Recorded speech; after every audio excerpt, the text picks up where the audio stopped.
السلام علیکم ناظرین، میں ہوں ریاض حسین اور آپ دیکھ رہے ہیں ری نیوز کا real estate news bulletin. Khyber Pakhtunkhwa میں 2.17 کھرب روپے کا بجٹ 26-27 پیش کر دیا گیا۔ سالانہ ترقیاتی پروگرام کے لیے 524 ارب روپے مختص، ترقیاتی منصوبوں، شہری بحالی اور انفراسٹرکچر پر خصوصی توجہ۔ پشاور بحالی پروگرام کے لیے 36 ارب، BRT منصوبہ کے لیے 7.5 ارب، خوشحال ہزارہ پروگرام کے لیے 4 ارب روپے مختص کر دیا گیا۔ بجٹ میں توانائی کے شعبے کے لیے 42 ارب روپے رکھے گئے ہیں، جو صنعتی ترقی، سرمایہ کاری اور ریئل اسٹیٹ سرگرمیوں کے لیے اہم شعبہ تصور کیا جاتا ہے۔ خیبر پختونخوا بجٹ میں ریئل اسٹیٹ سیکٹر کے حوالے سے مزید آپ کو بتاتے چلیں کہ صوبائی حکومت نے رہائشی جائیدادوں پر عائد پراپرٹی ٹیکس میں 30% کمی کرنے کا فیصلہ کیا ہے، جس کا مقصد عوام پر مالی بوجھ کم کرنا اور جائیداد کے شعبے میں سرمایہ کاری کی حوصلہ افزائی کرنا ہے۔ نجی املاک سے متعلق تحفظات پر حکومت کا مجوزہ ٹیلی کام ری آرگنائزیشن ترمیمی بل 2026 پر نظر ثانی کا فیصلہ۔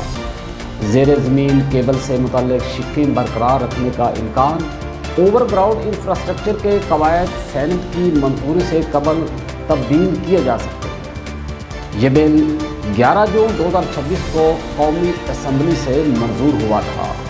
پنجاب میں لینڈ کنسالیڈیشن کا 66 سالہ پرانا قانون ختم، نیا ریپیل ایکٹ نافذ۔ زیر التواء کنسالیڈیشن اسکیمیں 180 روز میں مکمل کرنا لازم۔ مقررہ مدت کے بعد معاملات پنجاب لینڈ ریونیو ایکٹ 1967 کے تحت نمٹائے جائیں گے۔ وفاقی حکومت گلگت بلتستان کے 100 میگا واٹ سولر پاور منصوبے کی مکمل فنڈنگ کرے گی۔ گلگت اور دیامر ڈویژنز کی سرکاری عمارتوں کے لیے 18 میگا واٹ کا الگ سولر منصوبہ دسمبر 2026 تک مکمل ہونے کی توقع۔ وزیر اعظم شہباز شریف کی زیر صدارت اجلاس میں بریفنگ کے دوران بتایا گیا کہ 100 میگا واٹ کا سولر منصوبہ خطے کے بجلی کے بنیادی ڈھانچے کو مضبوط بنانے میں اہم کردار ادا کرے گا اور قابل اعتماد ماحول دوست توانائی کی فراہمی یقینی بنانے میں مدد دے گا۔ اب شامل کرتے ہیں کچھ گلوبل نیوز۔ بھارتی ریئل اسٹیٹ کمپنی کا ڈیٹا سینٹرز میں 35 ارب ڈالر سرمایہ کاری کرنے کا منصوبہ۔ ذرائع کے مطابق بنگلور میں قائم RNZ کمپنی کا آئندہ 5 سال میں ڈیٹا سینٹرز کی صلاحیت 2 سے 3 گیگا واٹ تک بڑھانے کا ہدف۔ کمپنی رواں سال کے اختتام تک ایسی زمین بھی حاصل کرنے کا ارادہ رکھتی ہے جو مستقبل میں 2 گیگا واٹ ڈیٹا سینٹر صلاحیت کو سپورٹ کر سکے۔ اسپین کی تیز ہاؤسنگ مارکیٹ سے مالی استحکام کو خطرات نہیں، مرکزی بینک۔ گھروں کی قیمتوں، فروخت اور مارگیج لینڈنگ میں اضافے کے باوجود پراپرٹی مارکیٹ سے وابستہ خطرات محدود قرار۔ بینک آف اسپین نے مرکزی حکومت، علاقائی انتظامیہ اور بلدیاتی اداروں پر زور دیا ہے کہ وہ رہائشی سپلائی بڑھانے کے لیے مربوط پالیسی اقدامات کریں تاکہ ملک میں اندازاً 7,50,000 گھروں کی کمی کو کم کیا جا سکے۔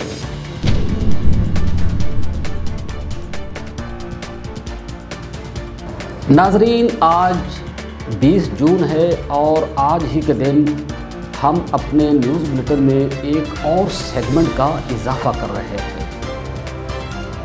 ریئل اسٹیٹ، پراپرٹی یا تعمیرات کی دنیا میں کسی بھی سال آج کے دن کیا کوئی غیر معمولی، قابل ذکر یا دلچسپ واقعہ بھی رونما ہوا؟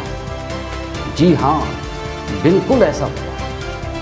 20 جون 1930 کو نیو یارک میں امپائر اسٹیٹ بلڈنگ کی تعمیر ایک نئے مرحلے میں داخل ہو گئی، جب اس کا سٹیل فریم 26ویں منزل تک پہنچ گیا۔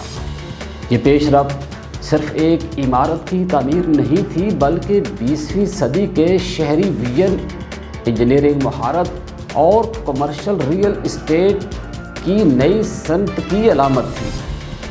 امپائر اسٹیٹ بلڈنگ کی تعمیر 17 مارچ 1930 کو شروع ہوئی۔ یہ منصوبہ مینہٹن کی 5th ایونیو پر ایک ہوٹل کی جگہ بنایا گیا۔ منصوبے کا ہدف ایک ایسی فلک بوس عمارت بنانا تھا جو نہ صرف نیو یارک بلکہ پوری دنیا کی شہری ترقی کا نیا معیار بن سکے۔ اس منصوبے کی سب سے نمایاں خصوصیت اس کی غیر معمولی رفتار تھی۔ سرکاری تاریخ کے مطابق عمارت کا فریم ورک اوسطاً 4.5 منزلیں فی ہفتہ کی رفتار سے بلند ہو رہا تھا۔ یہی وجہ تھی کہ مارچ میں شروع ہونے والی تعمیر چند ماہ کے اندر مینہٹن کے اسکائی لائن پر نمایاں ہونے لگی۔ 20 جون 1930 کو اسٹیل فریم کا 26ویں منزل تک پہنچنا اس رفتار، منصوبہ بندی اور افرادی قوت کی مہارت کا واضح ثبوت تھا۔ امپائر اسٹیٹ بلڈنگ کی تعمیر میں پہلے سے تیار شدہ اسٹیل پرزوں، منظم سپلائی چین، ماہر مزدوروں اور مربوط ورک فلو نے بنیادی کردار ادا کیا۔ اس دور میں اتنی بلند عمارت کو اتنی تیزی سے تعمیر کرنا ایک غیر معمولی کارنامہ سمجھا جاتا تھا، خاص طور پر اس لیے کہ امریکہ اس وقت عظیم معاشی بحران کے دور سے گزر رہا تھا۔ اس کے باوجود یہ منصوبہ سرمایہ کاری، روزگار، شہری اعتماد اور جدید تعمیراتی سوچ کی علامت بن گیا۔